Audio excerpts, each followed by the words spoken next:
राधिका को बचपन से ही रोमांच बेहद पसंद था। जब उसने अपने दोस्तों से सन्नाटे का जंगल के बारे में सुना तो उसके अंदर जिज्ञासा जाग उठी।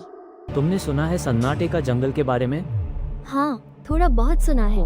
कहते हैं वहाँ अजीब अजीब बातें होती हैं, लेकिन सच क्या है ये कोई नहीं जानता। सच जानना इतना आसान नहीं राधिका। वो जंगल लोगों को अपनी ओर खींचता है, लेकिन जिसने वहाँ कदम रखा उसने कभी वापस आकर नहीं बताया कि उसने क्या देखा। तो क्या ये सिर्फ डराने की कहानियाँ हैं या वहाँ सच में कुछ अजीब है? ये कहानियाँ हवा में नहीं बनी। मैं एक ऐसे आदमी को जानता था जो वहाँ गया था। वो वापस तो आया, लेकिन पूरी तरह बदल गया। उसकी आंखों में डर था, उसकी जुबान बंद। उसने कभी नहीं बताया कि उसने क्या देखा, और कुछ ही दिनों में वो गायब हो गया। मैं तुम्हें रोक नहीं सकता राधिका, लेकिन एक सलाह दूंगा।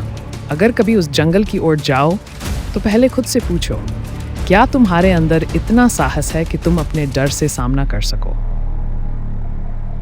राधिका को इन कहानियों पर यकीन नहीं था।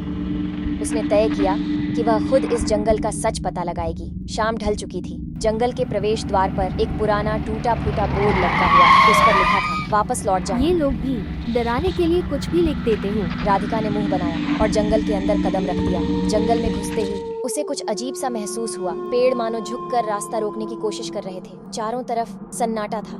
थोड़ी देर बाद राधिका ने महसूस किया कि कोई उसके पीछे चल रहा है। उसने पलटकर देखा, लेकिन वहाँ कोई नहीं था। फिर उसने सुना, राधिका। राधिका ठिठक गई। उसने तेज आवाज में कहा, कौन है? मजाक मत करो। लेकिन कोई जवाब नहीं आया। कुछ ही देर में झाड़ियों के पीछे से एक बूढ़ी औरत निकली। तुम यहाँ क्यों आई? मैं जंगल देखने आई थी। आप कौन हैं? ये जंगल तुम्हारे जैसे लोगों को खा जाता है।